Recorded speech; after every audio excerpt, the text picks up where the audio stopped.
Welcome to the Asylum. And now, your hosts, Rick Fleeger and Rick Briggs. Ooh, it's Friday night. Welcome into the Asylum Fantasy Sports Show. Still a proud member of the Full-Time Fantasy Podcast Network. Check out this and countless other great fantasy sports podcasts over at fulltimefantasy.com, at fulltimefantasy on the Twitter. As always, follow your boys here, asylumfantasysports.com. And if you want to be in that mailbag, at Asylum Football on Twitter or asylumfootball at gmail.com. Rick, week 2 is upon us. Yeah, man, we are excited. We are Fleeger and Briggs. This is the Asylum Sports Show right here in the Full-Time Fantasy Podcast Network. Welcome into our bonus shows that we will have all season long as the season is in full swing, and you will have us.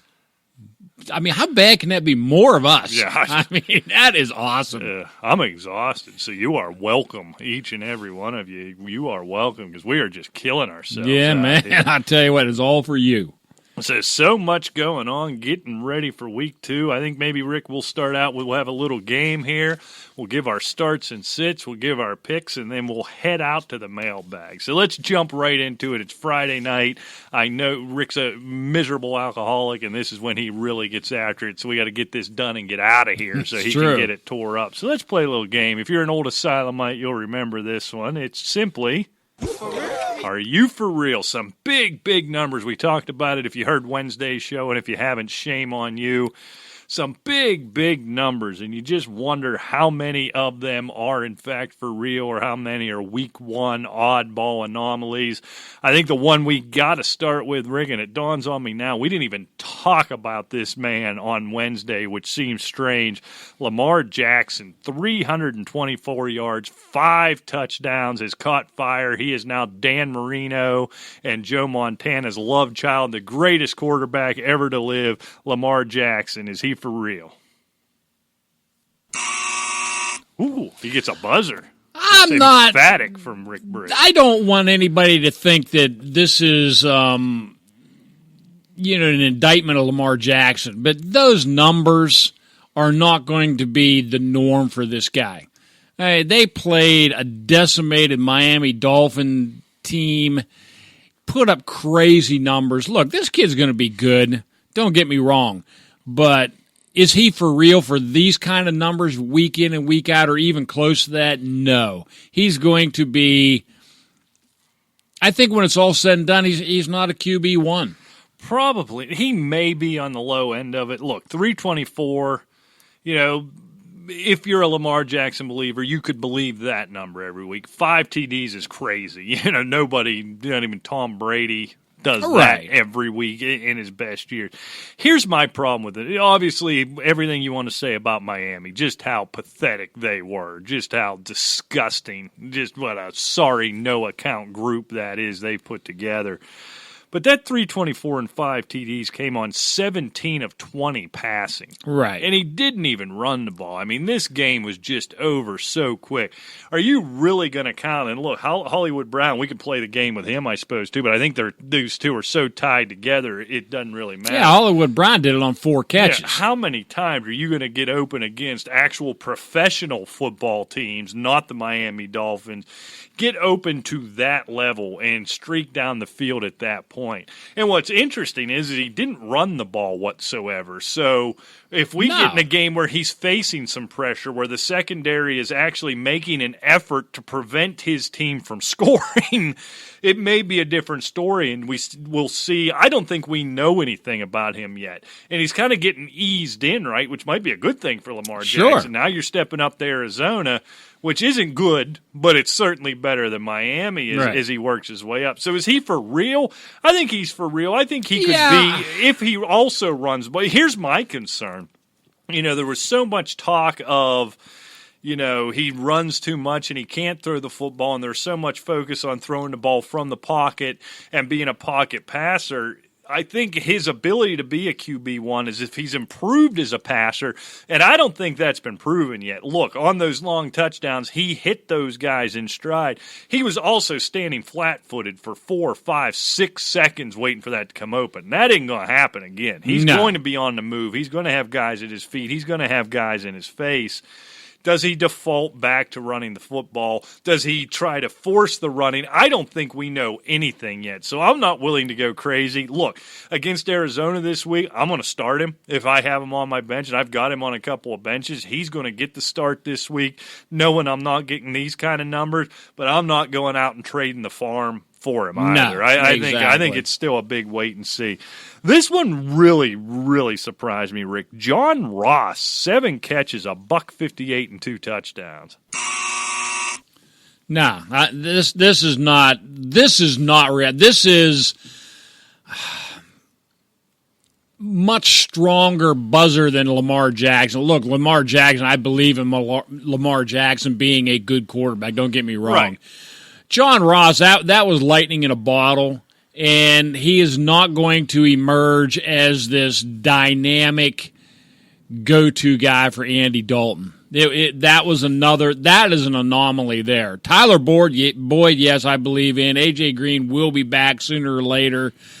No, I'm just not going to. That's just my gut feeling. I have nothing to prove it, but I watched John Ross.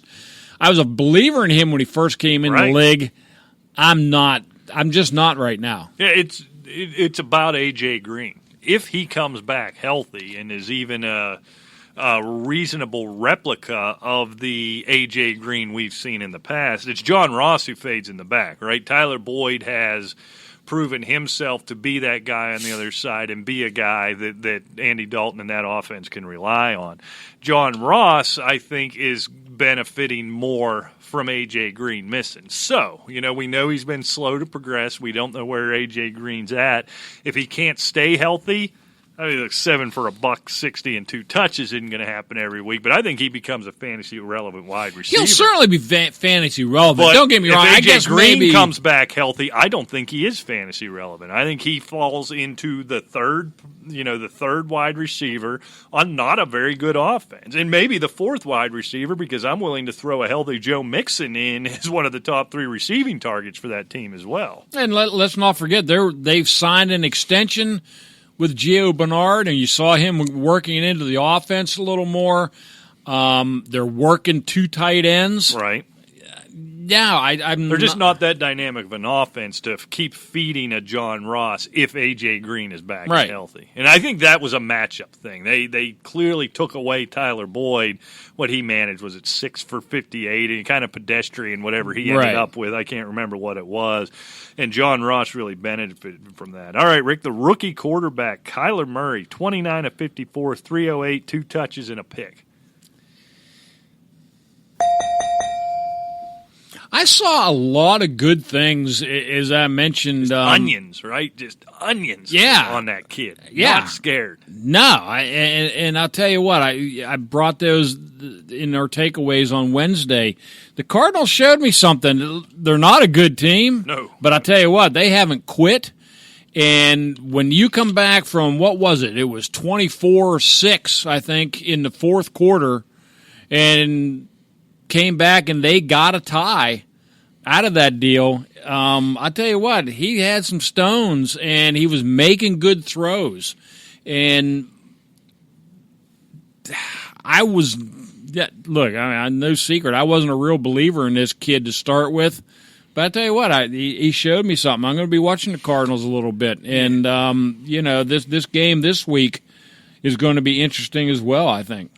Yeah, look, I love what he did in the 4th quarter. It started so bad for him. Really, I'm thinking I'm about ready to take a victory lap as I cautioned everybody away from him, in the preseason. And what he did in the 4th quarter can really make good throws. Here's what I'm concerned about. I think it's going to be up and down. Number one, you are not going to play the pathetic, sorry, worthless, no good Detroit Lions every week who just lay down like dogs in the 4th quarter and let you have it. So the pressure is going to absolutely keep coming. You're not going to have that type of opportunity over and over again. I still am concerned. This is something we've been talking about since leading up to the draft. Had a lot of balls knocked down. You can overcome this height thing, but I don't think he's learned it quite yet. He hasn't learned it yet, and it's still going to be tough to overcome. It really is. So I think I'll be curious to see what he does if he starts running the ball a little more. So look, I think it's for real that he's going to be a good NFL quarterback in time, but there's going to be some peaks and valleys. I really think he's a matchup play. He isn't a plug him in, every week, start him. I mean, there's going to be some real hills and valleys with him. One thing I do like, one thing he has going for him, I believe you brought it up, I don't know if it was on the show or before the show on Wednesday, was he has built a rapport with Larry Fitzgerald, right. And that is a real good thing for a rookie quarterback to do. He's going to produce some numbers. If he starts running the ball, he may become a QB1 every week in fantasy. I haven't seen that yet. He didn't really need to do it, but the moxie the kid has, his athletic ability, and his accuracy when he can get it over the line, there's some hope there, but I'm pumping the brakes here right now. Yeah, and we were talking about some of the absurd numbers last week, and you brought up Larry Fitzgerald. 8 catches, 113 yards, and a touchdown last week, right? In our League of Consequence, that's how I always kind of look at our scoring because it's PPR. He was the 9th highest with that stat line. 8 catches, $113, and a touchdown. He was 9th in wide receiver scoring. That's absurd. Yeah. So, speaking of absurd wide receiver scoring, the next one, your boy DJ Chark, 4 receptions, $146, and a touchdown. Really? Okay. I think Chark is for real. Look, he's not going to be duplicating this kind of thing. Foles is gone. They're in the Minshew era right now. Gardner Minshew. But he was very impressive in preseason. Earned that second spot when they weren't even sure when the season, the preseason started, that he would be on the 53-man roster. I mean, he moved himself into a starting role. Look, this kid was very impressive. I'm all in on DJ. I have no idea. Here's the problem. As we talked about, you just sort of brought up with Larry Fitzgerald, the absurd numbers that were put up last week. I feel like I saw this stat line from 45 guys. Now, that's obviously being facetious, but 4 or 5 catches for 150 yards and a touchdown. I don't know that that's sustainable. Look, Gardner Minshew, that was really cool. Come out and go 22 of 25, 275, 2 touches, in mop-up duty. Now nobody on any other NFL team not in Jacksonville knew what the hell a Gardner Minshew was until Nick Foles went down. Now people are going to start watching some film. This kid's going to start playing like a rookie all of a sudden. Josh Dobbs, he isn't the type of guy when he gets in. I say when, not if. When he gets into the lineup, who's going to help balloon wide receivers' numbers. He's going to be running around making short plays. Maybe I'm a little askew of the rules of our game here. If it's for real for fantasy numbers, as the year goes on. No. I'm for real. Same with John Ross. I don't believe in John Ross long-term as a fantasy-relevant wide receiver, period. Okay. I am with Chark. Yeah, maybe with Foles sticking around, I'd feel differently. Yeah, that's what I'm saying. I'm not saying, no, these numbers this year, 2019, no. Yeah. No, don't get me right. Don't throw him in your lineup now as some instant starter. No. Spend all of your free agent dollars on Gardner Minshew and DJ Chark. You got to get that stack. All right, last one, Rick. Back to those sorry, no account, stinking, worthless Detroit Lions. TJ. Oh, okay. That's the Lions, right? Yeah. they're a sham, right? TJ Hawkinson, 6 for 131 and I think this kid looks good. Yeah, I do like him, yes. I was suspect. And I like Matt Stafford actually using the tight end for. Well, and that's the point. Right. That is 100% the point. They run guys through there. Ebron, name them. Feel like there's been 20 tight ends that have run It seems through that there, way, yeah. then you always look at them and say, the way that offense is, the way Matt Stafford plays, you get this big body down there, and it never works. Maybe, finally, and I'm willing to believe it, they spent a very high draft pick here. Yeah, they did. I'm willing to believe they're going to incorporate this kid. I think this is the real deal. And T.J. Hawkins is sitting, 131 on 6 catches. You're kind of counting on something long out of your tight end. But 6 catches, red zone threat, I think T.J. Hawkinson is, in fact, the real deal. I do, too. All right. Well, what are we going to do? Ooh, starts and sits, Rick. Well, let's do our picks. Oh, you want to pick games first? All right. We'll look last week, and as usual, Mr. Fleeger takes the early lead over your favorite picker. But straight, your favorite picker. Straight, you were 11-4-1. With the tie, obviously, with the Cardinals. I was 10-5-1, so you have a game up there. And against the line, you were 8-8. I was unfortunately 7-9, and you got a game up in both. So that's what we do. And now now I get ready to lap you as this season goes on. Yeah, right. So all right, let's go to let's start out at home here. I still got the bad taste in my mouth. Seattle +4 here at Heinz Field in Pittsburgh. Okay, well, they're getting the 4. I'll tell you what, I'm looking – Seattle is not the Legion of Boom anymore, and that secondary was certainly exposed against Cincinnati. I look for a bounce back from Pittsburgh, but I tell you what, sketchy on both. I've got Pittsburgh taking this one 27-26. So straight up I have Pittsburgh, but I'm taking Seattle to cover. Yep, well, I'm right there with you. I feel like if the Steelers lose this game, this might be a lost season in Pittsburgh, and this might be it for Ben Roethlisberger. Did you see Dion? Yeah, predicting Roethlisberger's going to disinterested. He's going to walk away mid. You know what I worry about when he says something? It tends to happen. He doesn't tend to make stuff up. Right. Does Dion know something we don't? I don't know. It feels absurd, but the way this year's gone with AB and with Andrew Luck just walking away, I wouldn't be stunned, but I think the Steelers have to have this one. I think they find a way, but it isn't going to be easy. So I have them 31-30. So, again, I got the Steelers winning, but the Seahawks covering the number. All right, 49ers catching 1.5 heading into Cincinnati.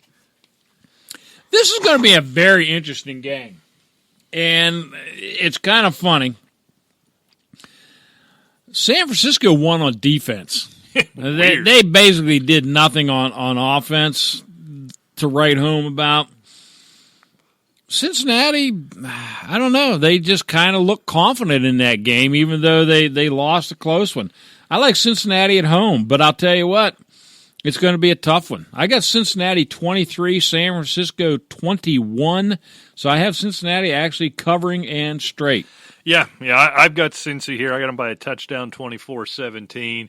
All of what you said, Cincinnati looked good. They acquitted themselves very well in some place where nobody wins. You don't go to Cincinnati and win. So they really did play well. Here's the big thing for me is I was kind of shuttling back and forth with this. San Francisco didn't go home. They've been in Columbus or wherever or Youngstown. They've been in Youngstown all week in preparation for this game. I've heard of this before. It rarely works out in the NFL. It throws guys out of their schedule, throws things off a little bit. So I think Cincinnati gets this one by a touchdown. The Chargers, a lot of road favorites this year, Rick. You're going to see a theme now as we start going on. A lot of road favorites. Chargers laying 2.5 against those pitiful, pathetic, awful, no account, worthless Detroit Lions. Yeah, and this is where, Detroit, look, this won't be easy for the Chargers, but I think they're just too talented. And in the long run, I have them 34-24. And so I have them straight up and covering. Yeah, I think the same thing. It's the home opener for Detroit. Matt Stafford's playing well. Kenny Galladay's playing well. Everything looks pretty good except for, the last 8 minutes of the last game. So they're going to throw up all over their shoes, look awful in their home opener, and the Chargers winning cover 27-23. Minnesota, Rick, catching 3, +3 at Green Bay. Well, I'll tell you what, I like Minnesota this year. Green Bay looks very much improved, the defense especially. But I still think Minnesota's too talented, and I'm going Minnesota 31-27, so I'm taking them straight up and with the line. Yeah, they went outright. Now, I'm with you there. I thought we might disagree on that one. I didn't like what I saw from Aaron Rodgers. You expect a slow start from certain players, from certain teams. At this point in his career, I didn't expect a slow start, even against that Bears defense. A slow start from Aaron Rodgers. Aaron Rodgers just doesn't have the feel as the same Hall of Fame Aaron Rodgers we've seen for a lot of years now. Now, I say that he'll go out and put up 450. Yeah, 8 touchdowns. But I felt like, even go back to last year, Rick, there were so many stat lines, 230, 240, 230, 452, right. 205, 193, 216. Right.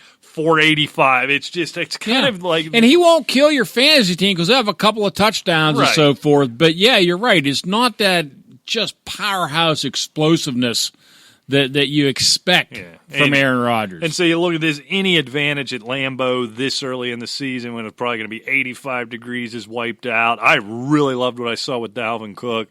Presumably, Stephon Diggs is a little healthier. Adam Thielen's still doing Adam Thielen things. It's still early in the year and doesn't matter, so Kirk Cousins won't gag all over himself. I got the Vikings here outright 26-20. And the thing about this game, Rick, is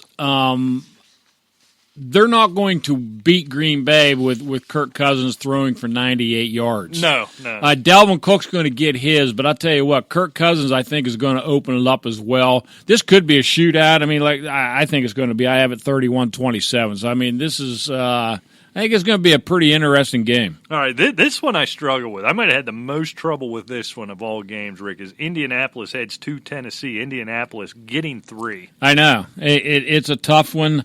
Tennessee was very impressive. I don't know if that team is that much better or Cleveland's that much worse, or there's a little bit of both, which I tend to believe. Indianapolis has a real chip on their shoulder because they had victory snatched out of their hand last week.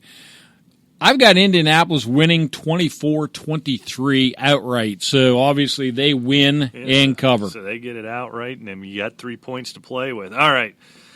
Like I said, I struggled with this one. Being the +3, basically that's the 3-point that the home team gets, so it's a pick'em game, and I honestly felt that way.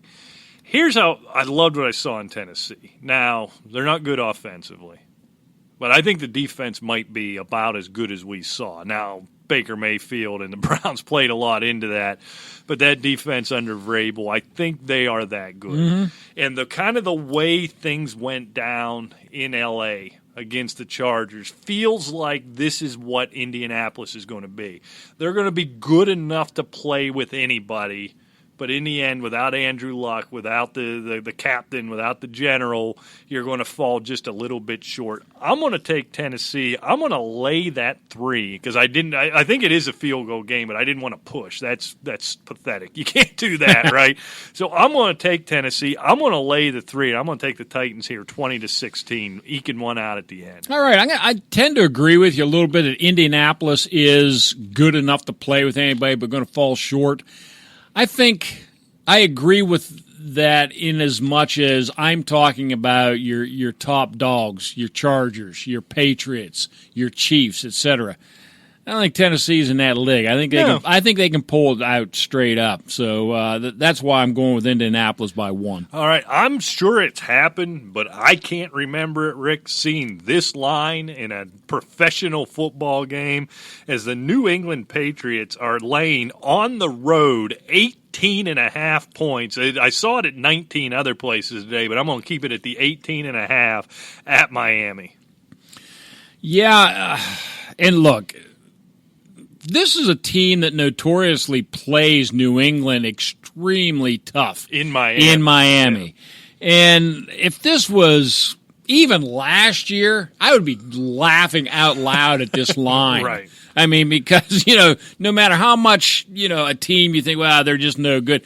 They're division games and they play each other tough. Witness Buffalo Jets last week. Right. I mean, just tough. But I'll tell you what, without even knowing the line at 18.5, I had New England winning 34-10 And so I'm taking New England plus the point, or giving the points. Yeah, so obviously New England wins this thing outright. So it becomes about this 18.5. My first thought is, well, Miami's that bad. The line could be 40, and I should still take New England. But at the same time, how many times in your life are you given 18.5 or 19 points in the pros? This isn't Alabama against Murray State. And so I started going through different scenarios in my head. And I thought, you know what, Rick, and that's what I call myself when no one else is around, is Rick, said, if this thing ended 30-13, would you be surprised? And I said, you know what? I wouldn't. I could see that. They take the pedal off. They always struggle in Miami for that reason. It will be 187 degrees in that godforsaken stadium. So 30-13, and that's a cover. So that's how I talked myself into, I'm gonna take those 18.5 points. I'm probably going to lose. It's probably foolish, but I was able to talk myself into it. But obviously New England wins this thing outright. This one surprised me, Rick. I know the Giants aren't good, but the Bills laying 2. The Bills coming into New York, giving the New York Giants 2 points.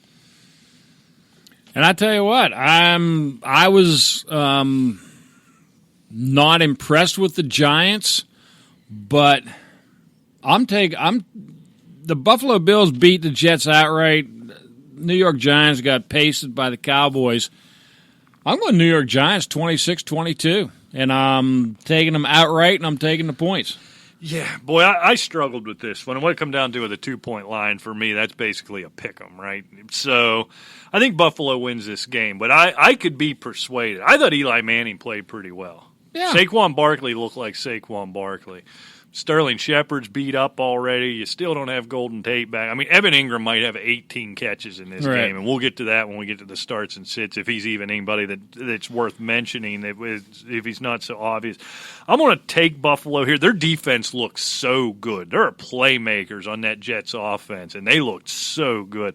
I'm going to take the Bills here 20-13, so I have them winning and covering, but I don't feel real good about that one. I think the Giants are going to win 2 or 3, right? This feels like it could be one of them, but that Bills defense looked like they're for real to me. All right, another home dog here as Dallas heads into Washington, laying 7. Now this is going to be a tough game. It's look, we saw Case Keenum light it up for a while. They had a tough loss. They're laying 5. Did I just say laying 7? Yeah, they're laying 7. 5. Right. Okay. My bad. Okay, so. Look, these division games, we always say they're always tough, but we saw Dallas spank New York last week. What was it, 34-17, I believe, something of that nature. I don't think it's going to be quite as bad, but I still like Dallas. I think they're a potent offense. I got Dallas 37, Washington 24, so I have them winning outright and giving the 5. Yeah, what Washington did last week, I feel like we could get a repeat of. They still got a pretty good defensive line. I liked what they did offensively. Looks like Jordan Reed may be back. You know, Darius Geis was such a non-factor last week that him being out doesn't persuade me at all. In fact, the running game may be better with Adrian Peterson. I agree. Being able to grind it out 3.5 yards, 4 yards to carry over and over again. I feel like this one goes very much the same way. Look, Dak Prescott deserved all the hype he got last week. You know, that would have been a good place for the for real segment, maybe talking about Dak. Look, Dak's good. Dak ain't that good. Getting 5 points at home, I could see another backdoor cover, another junk one like we got, and I had that last week, you know, with Washington getting that backdoor cover with that late touchdown against Philadelphia. I obviously think Dallas wins this game, but I got them 27-23 with Washington pulling it out for all us bettors in the fourth quarter again on the back cover. So I got Dallas winning, but Washington covering. All right, here's another big one, Rick. The Cardinals getting 13.5 in Baltimore. The Lamar Jackson hype is real, Rick. Oh, there's no question about that. I'm liking Lamar Jackson in Baltimore. They just demolished Miami last week, but and they're home. They're going to win this game. But I tell you, with 13.5 with that Cardinal team, I'm not convinced that they can cover that. I got Baltimore winning the game 28-17, so I'm taking Baltimore, but I got Arizona plus the points. Yeah, this is the same thing, right? I think clearly Baltimore wins this game. Home opener, Lamar Jackson playing great. I think he has another good game. I don't think he has a great game like he did last week, but he has another good game.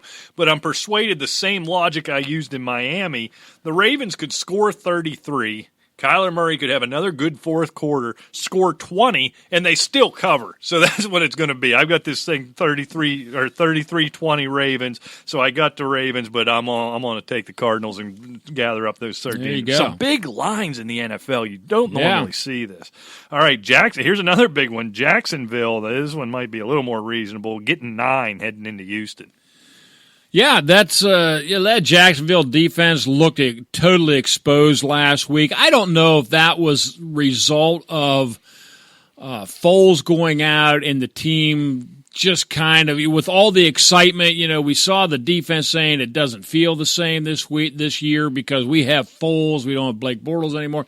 I don't know if that team was just totally deflated. Could have been. And look, Houston's better.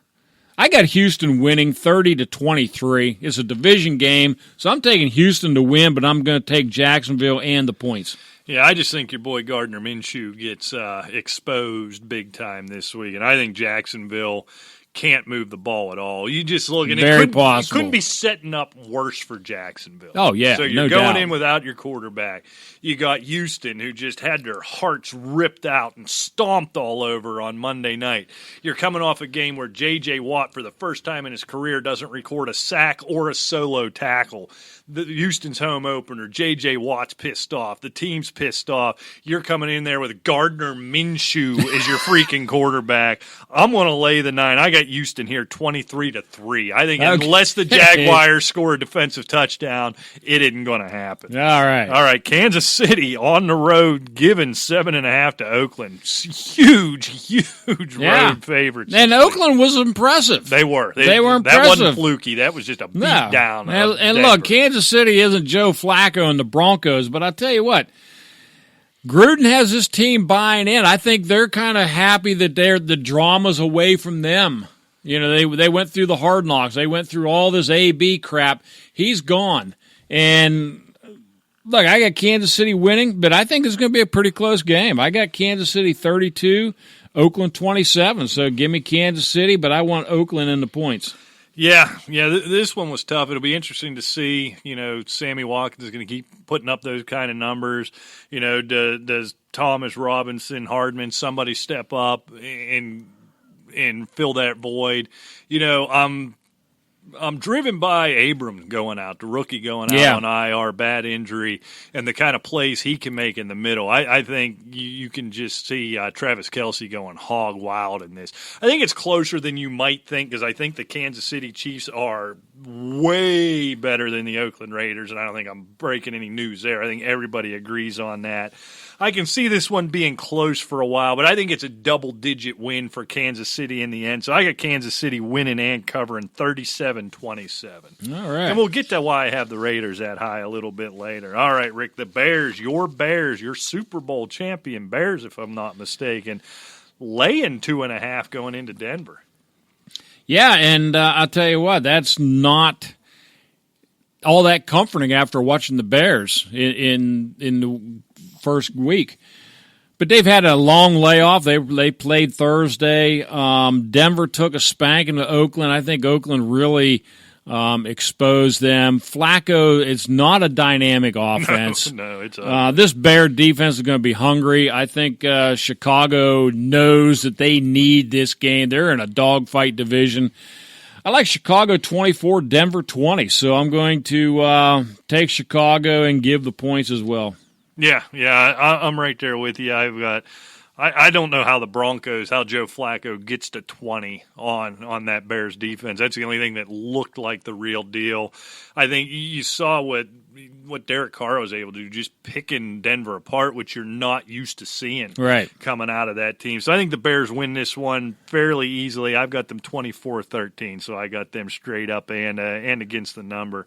All right, here's interesting. The Saints getting 2.5 at the Rams. That's only interesting because if you assume that 3-point to the home team, the Vegas seems to think the Saints are actually the favorites in this game. Well, I think they are too. I have them winning outright 38-34.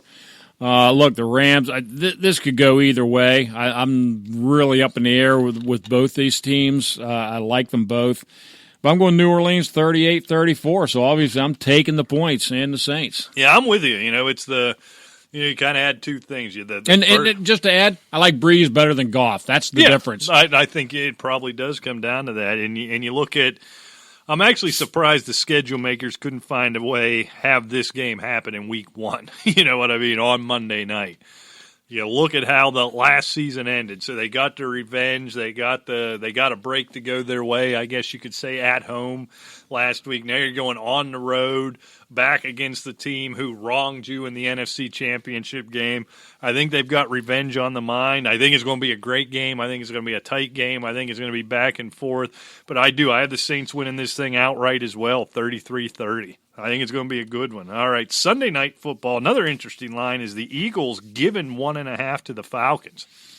Yeah, and this is an interesting game too. Atlanta looked terrible, and I have them 10-6, second in that division behind only the Saints.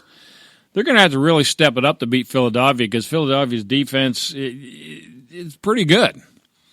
So, to save their season, I'm going to predict Atlanta takes Philadelphia outright 33-32. Dang, I thought here was somewhere we would separate a little bit and get some room behind us because I agree. I think the Falcons are just too good to have played the way they did. And to have Julio Jones and Calvin Ridley and Mohamed Sanu essentially completely shut down in that game. And Matt Ryan. And Devante Freeman as well. Was awful.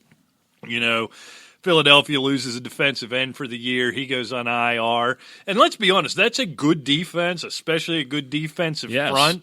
You let Case Keenum pretty much carved him up. For a small stretch in the third and fourth quarter when Philadelphia's offense caught fire, they kind of ground Keenum down. But Keenum got his. On a percentage basis, Case Keenum looked really good. 380 and 3 touchdowns. Yeah. Matt Ryan is too good of a quarterback to back that up. To have that. I think, this really is a pick 'em. This is a coin toss. I'm going to take the Falcons here 29-27. I don't even know how 29-27 happens, but it feels like that kind of game.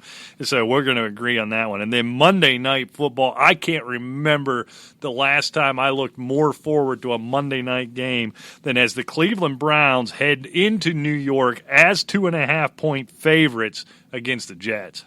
So the Jets are getting 2.5 at home. 2.5 at home. I would jump all over this just as quick as I could, but you hear the news. Quincy Enunwa out for the year with that neck injury. Robbie Anderson been kind of gimpy. There's not much depth left for Sam Darnold. I mean, it's Le'Veon Bell. You still have, Herndon's still suspended. So, now you're relying on the Jets defense to, come up with something to hold the Browns down. The Browns, to me, have too much talent on offense.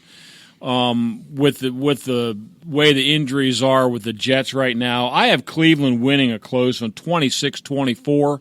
So I'm taking Cleveland outright, but I'm going to take the Jets in the 2.5. I combed over this one so much, and I don't know if I actually think this is going to happen or I just hope it's going to happen. Baker Mayfield has been a petulant child all week after the way that game went down. Odell Beckham, the only talk, anything about Odell Beckham is the $200,000 watch that idiot is wearing on the, is it up to $350 now? That he's wearing on the field. There's problems there. They've gotten away from what they do. And the Jets, maybe not equal to Tennessee, but pretty close to the same type of defense. I believe there is too much arrogance in Baker Mayfield and in the Cleveland Browns right now to get back in 11 personnel and to use the play action, do all the things that worked for Baker Mayfield. Baker Mayfield thinks he's Drew Brees now with all these weapons. Again, I don't know if I believe this or I just want it to be.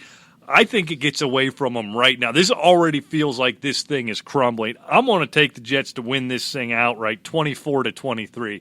I think the Browns have the lead. The Jets squeak one out. Jamison Crowder catches one late, or Le'Veon Bell breaks one late, and the Jets win this thing 24-23. All right, let's get on with the starts and sits. Oh, yeah, starts and sits. All right, I got to flip back. I stapled myself out of order today, Rick, so I'll let you start. Your first sit. Quarterback sit. Let's keep quarterback organized today. sit. Or start, I'm sorry. Okay.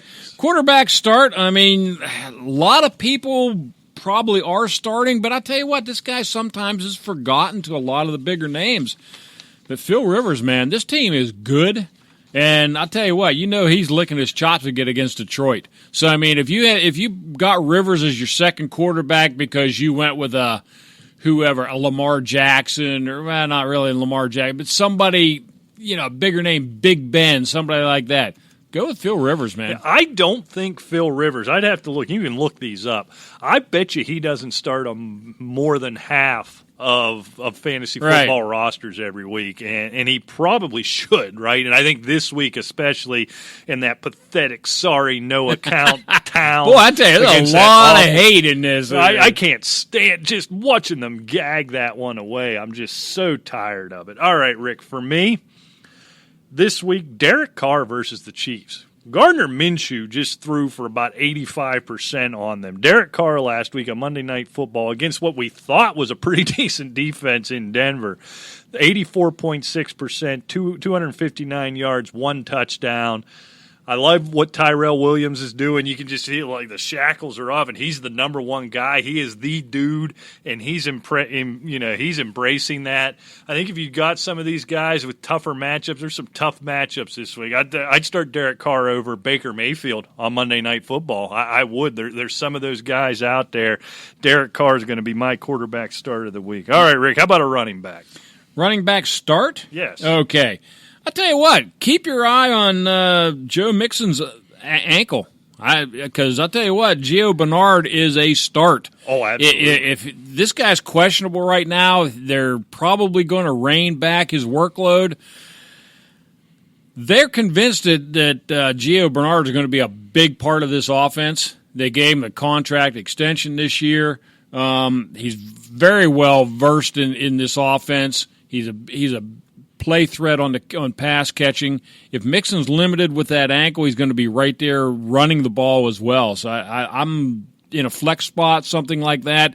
If you happen to have a banged up running back situation like a Tevin Coleman, something like that, he may even work into running back 2 numbers. He very well could be. For me, Rick, I probably shouldn't be a question whether or not you're starting this guy, but it seems like his name pops up in conversation a lot.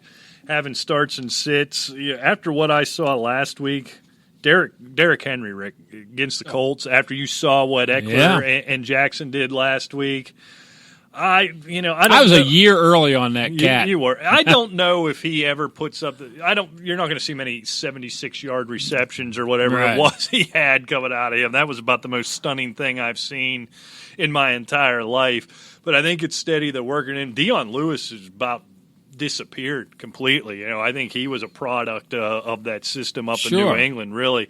You're not going to get the second half, the absurd touchdown numbers, end of the year, Derrick Henry, but I think he's become a solid every week start. And seeing what those Chargers running backs did, 5.5, 6 yards a carry versus the Colts last week, I think Derrick Henry has a big week here. Yeah, no doubt about it. Wide receiver start. Wide receiver, kind of playing off your Derek Carr start, Tyrell Williams. Absolutely. AB's gone. He's a distant memory, man. And this kid, he's clear wide receiver 1 on that team. Carr looked good. The team has confidence. And let's face it, even if KC jumps on him early, and you're even just talking garbage time stuff, he's going to be the guy anyway. So whether it's a competitive game or a blowout, he's still going to get his. I think he's a must start.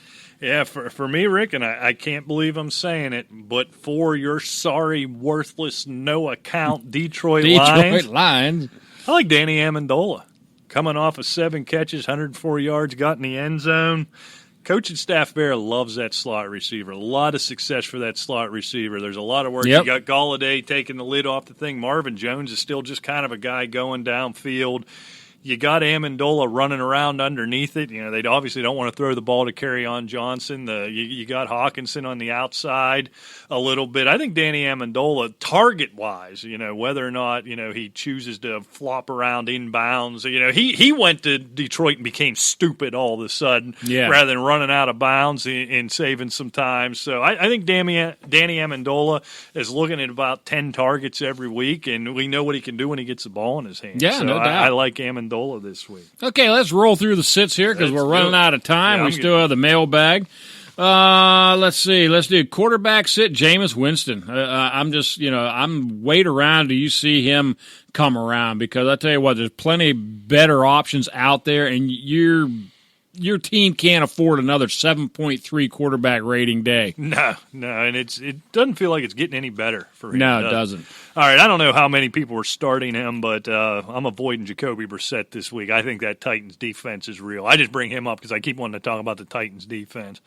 Yeah, okay. Running back sit, Devante Freeman. We agree. Do not like him against Philadelphia. And you know what really bothers me, Rick, is he shut down last week by a stat line, but what really got me, if he was shut down with 18 carries, it wouldn't concern me. He had 8 carries in that game, and I'm not nearly as excited about Devante Freeman as I was beginning of the year. I'm with you there. That was my sit that position as well. All right, and wide receiver, Dante Pettis. He had a bad preseason. He's dealing with that groin injury. And don't let the high draft pick of Pettis ruin your year, man. I mean, bench him until he starts exerting himself a little bit. I'll tell you what, he's one of those guys.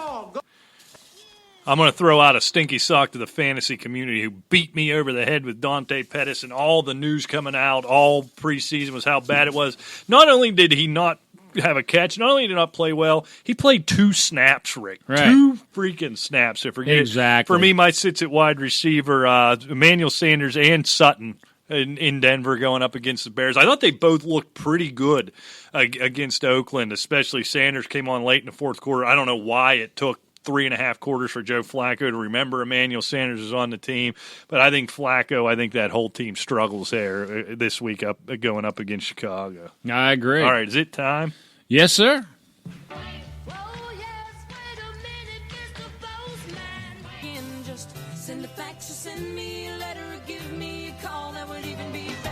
You've got mail.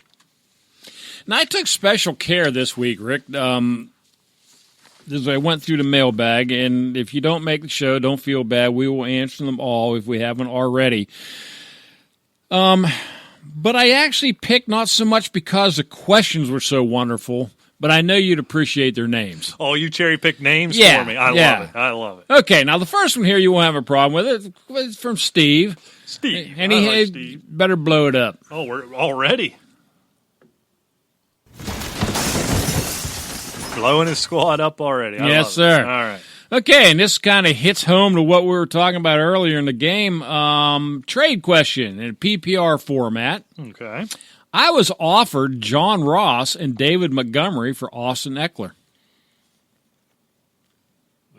So what you have to believe here then is Ross is going to sustain this. No, I actually think if Melvin Gordon doesn't come back, Austin Eckler might finish as a top 5 running back this year. I don't even consider this. I don't either. I don't either. And I'm not even so sure that Eckler, if he is a top 5 or even 10 running back when Gordon does come back, that they're going to bench him. No. So, yeah, I mean, if you believe David Montgomery all of a sudden is going to become a bell cow in Chicago and John Ross is the second coming of Jerry Rice. If I hadn't seen Mike Davis get so much damn work, I'd consider this. I'd like to get my hands on Montgomery, but Eckler's too... I think it's just too early. Eckler's the real deal, yeah. I guess is what this comes down to. Okay. Linda writes in a PPR league. A woman who listens. Oh, yeah. No kid. In PPR... This is a start or sit. This isn't a question. All So Duke Johnson or Adrian Peterson? Oh, boy. Okay. So you got AD going up against Dallas at home. Duke Johnson. Boy, I didn't like his usage last week. I didn't either. I saw a lot more of Carlos Hyde than I thought I was going to see. And not a huge history, and this is where it doesn't work, a huge history of running backs being a part of the passing game for the Houston Texans. I'll tell you what, fantasy's about volume. I think I'm going to take Adrian Peterson here this week, knowing there's no Darius Geis, until I see how this thing completely shakes out. Oh, I am too. No doubt about it, Rick. Look, Peterson, a healthy scratch last week. He's mad. He's mad. And there's nothing worse to have to face than an angry Adrian Peterson. Right. And I'm going to take him, obviously, in this situation. Okay, here's one. Boston Bill. Oh, now he gives himself nicknames. Yes, Boston sir. Bill. Yes. Boston Bill. I would expect that for people from Boston. We give nicknames, Bill, not you. Yeah, so you're just Bill. Yeah, Bill. William. Willie. All right, Willie. But however, Bill, he writes in a PPR format, Darren Waller, David Njoku. He should have been in the opening segment, Darren Waller. Was that for real?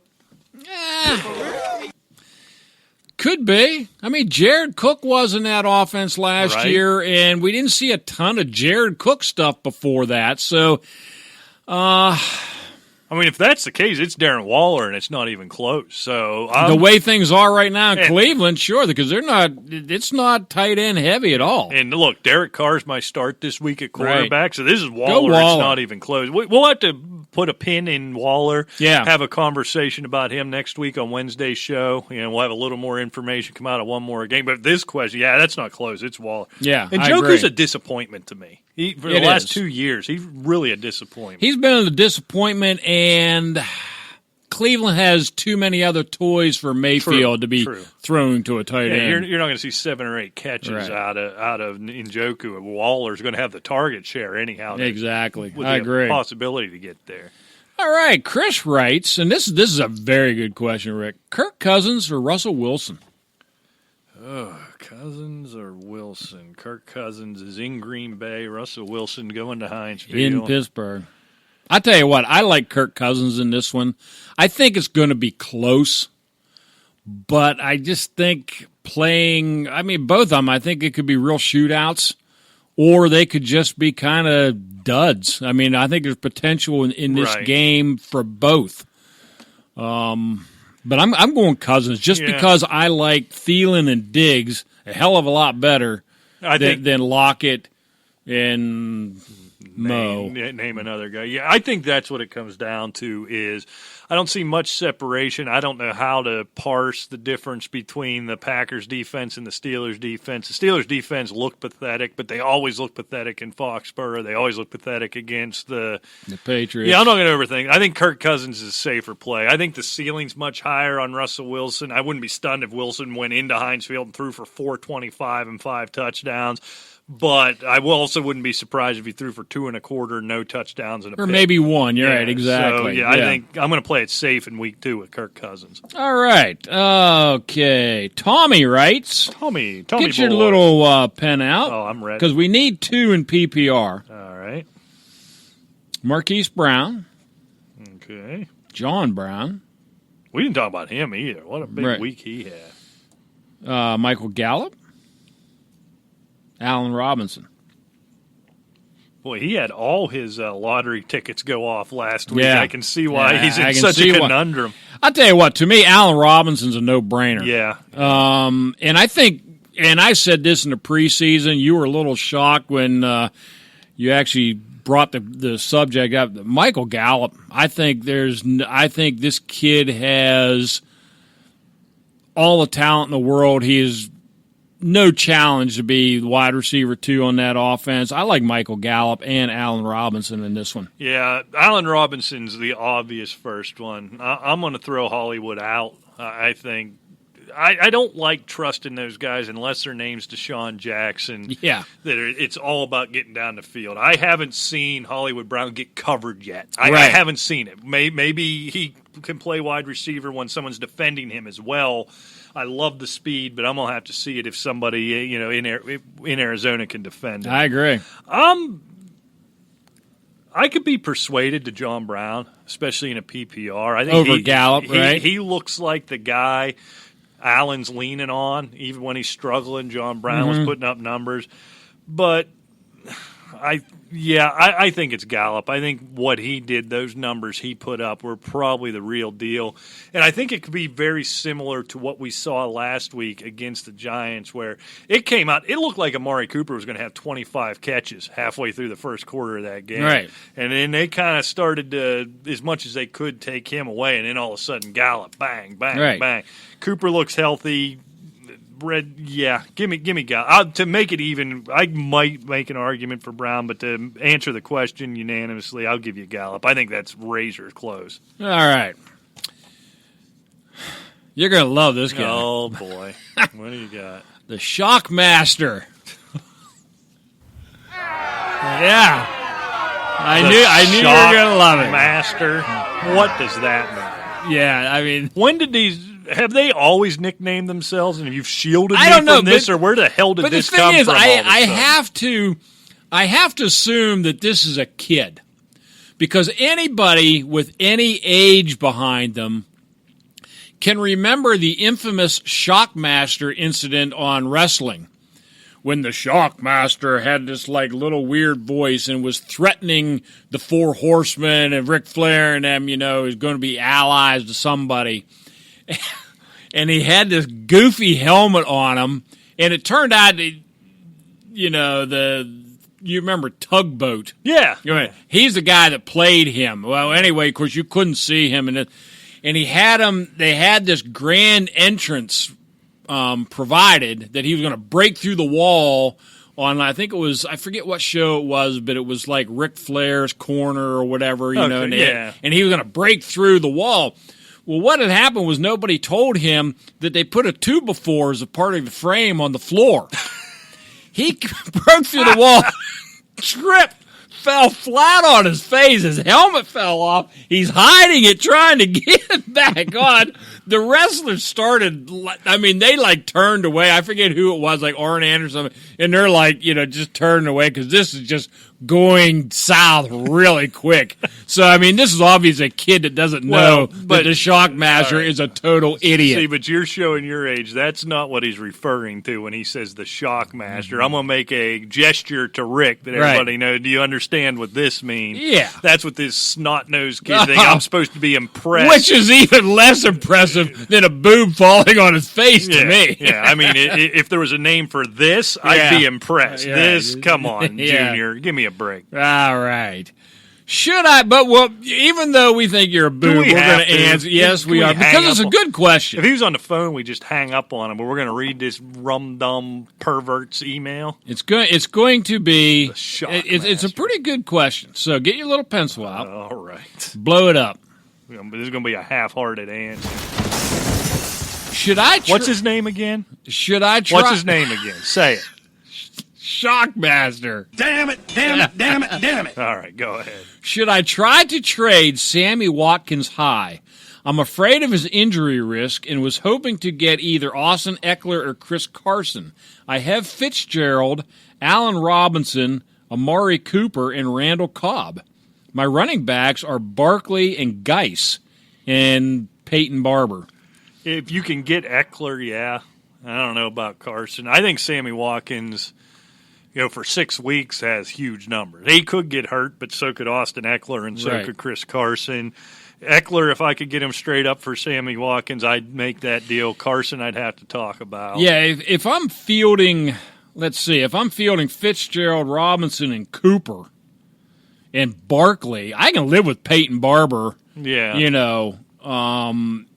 then I'm throwing in Sammy Watkins as well, with those other guys. Yeah, but Eckler, maybe, yeah. So, yeah, for Eckler, yeah, if you can get that done, certainly. I don't think you can get that done, but if you can, Chris Carson, who are his other wide receivers?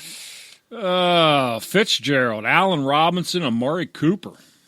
Yeah, so Watkins, in theory, was his fourth. It's probably his third wide receiver. Yeah. Eckler, certainly. Carson, I might sit tight. Just keep playing Peyton Barber. He's got to have somebody else in that squad. Pick up Darren Sproles or something. Yeah, really. I mean, on the waiver wire. Carlos Hyde, somebody. Right. I agree. Stupid name. Okay, well, he has Peyton Barber and Royce Freeman. So, I mean, either one of those is serviceable to keep, Chris Carson's not going to make that big of a difference compared to Sammy Watkins if he's still the number one in Kansas City. Shockmaster. When, boy? When? Yeah. Are you going to get your act together? Okay. You won't mind this because it's just Randy. Randy writes in a lot. Yeah, we hear a lot if it's the same Randy. Well, do you look at the email address? Is it the same, Randy? I think it is. Yeah, I don't pay a whole lot of attention to that kind of stuff. But still trying to figure out how to open the envelope on the email. Yeah. I mean, where do you lick it to send it? I mean, I don't know. I can't. Okay, Stafford or Lamar Jackson. Stafford's is safer, but I'm gonna ride the wave of Lamar Jackson. It is a really good matchup at home. He's never gonna feel better than he does right now. If this was week 10, I'd probably be telling you Stafford. I'm gonna ride that wave. Right I think I'm with you. I'm gonna go with Lamar Jackson until he either comes to earth or he stays Mahomes. out. Yeah, maybe he's Patrick Mahomes. I don't know. Exactly. Okay. Yeah. Mookie writes. Mookie. I got a friend named Mookie. Yeah. Mookie Wilson. They're Mookies I got a around. friend named Mook, so I like that one. I can accept it. All right. That's cool. We like wonder Mookie. if it's Mook. You'll have to show me the last name later. If it's a idiot buddy, I'm going to give a bad answer. That's true. Okay. We need a flex in PPR. All right. Okay. We have James White, Chris Thompson, Tyrell Williams. That's Tyrell Williams. It's not even close. I was really thinking hard about White, but Tyrell against I'm Kansas thinking, City. quite frankly, because the Patriots are so weird. It's going to settle out to Michelle and White later on in the season, but you just don't. Got so much volume against the Steelers. But yeah, I think Williams first and Thompson second right now. To me. Yeah, with Geis out, you'd think Thompson would get some more carry because Adrian Peterson isn't going to be a part of the He's not going to be part of the passing game. The Redskins are going to get back to that predictable thing you saw last year where Adrian Peterson's on the field, it's a running play, and when Chris Thompson comes out, it's a passing play. So that's unfortunate for the Redskins. But yeah, I agree with you. Okay. That's Tyrell, not even close. All right. Chuck writes. Chuck. Yeah, that's a man's name. Chuck, not what the up, Asylum? Master. Yeah, what up, Asylum? Get your pencil out. He needs ready. 3 in PPR. Okay. James White. Here we go again. Yep. Mr. Ross. I knew he was going to come up. Okay. Devin Singletary. Carlos Hyde. D.D. Westbrook. All right. Okay, if Foles was playing, Westbrook would figure into this thing, but he's immediately out. Yeah, he's gone. I think Hyde's immediately out. Well, you think? Well, James White's easy, right? So let's put him in. I think John Ross, we know A.J. Green's not coming back this week. Right. So I think I put John Ross in. Ross and White? I mean, I don't throw Hyde out immediately because of the workload that he seemed to get. Yeah, the problem is Singletary had nice numbers. We only had 4 freaking carries. Yeah. Does that go up? I don't know. Or do I take Hyde based on the volume? I like Hyde's volume, quite frankly. I think they're going to use it more, him and Johnson more as a thunder and lightning thing, kind of like they did in Cleveland, or tried anyway. Yeah. I could be persuaded on Singletary, but I'm going to have to see it one time before I start recommending. So I'm with you. White, Ross, and Hyde. Yeah. Okay. All right. I agree. So, Chuck, take that. It's a bit of a stack of mediocrity.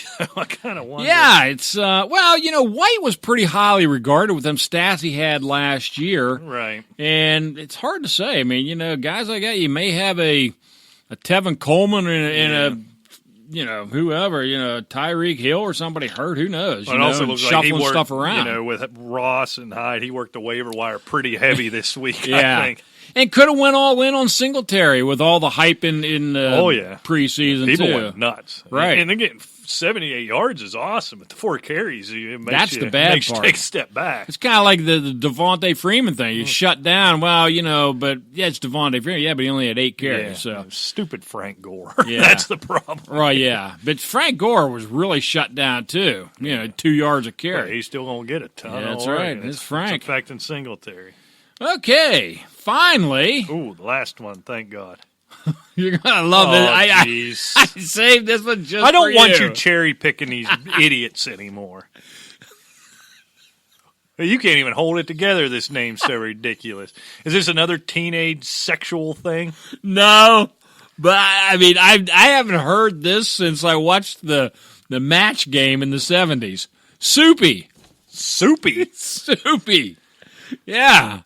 I remember watching the old match. They used to have like soupy sales. Yeah. That's the only soupy I've ever heard. Not as bad in my as life. the Shockmaster or Boston Bob or whatever the hell his name was. I agree. But that's a weird name. But I can see your buddies getting, he probably spilled soup in his crotch when he was in high school or something. Yeah, Stuck maybe. with. I can live with it. I can live with it. All right, soupy.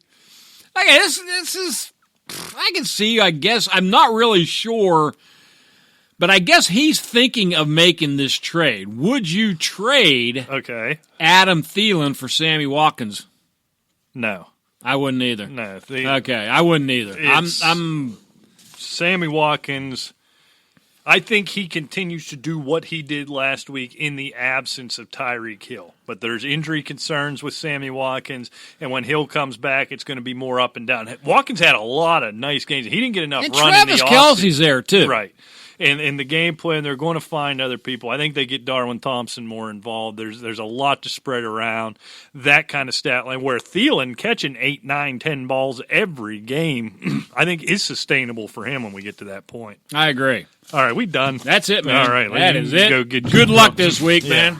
Hey, you can keep getting those questions in at Asylum Football. And Shockmaster, keep sending them in. Just give me your real name. You're banned. No, just give me your real name. No, I won't tell Rick if it comes from the same email address. Just write down Bob or Sam or something. Listen to Matthew Berry if your name's the Shockmaster.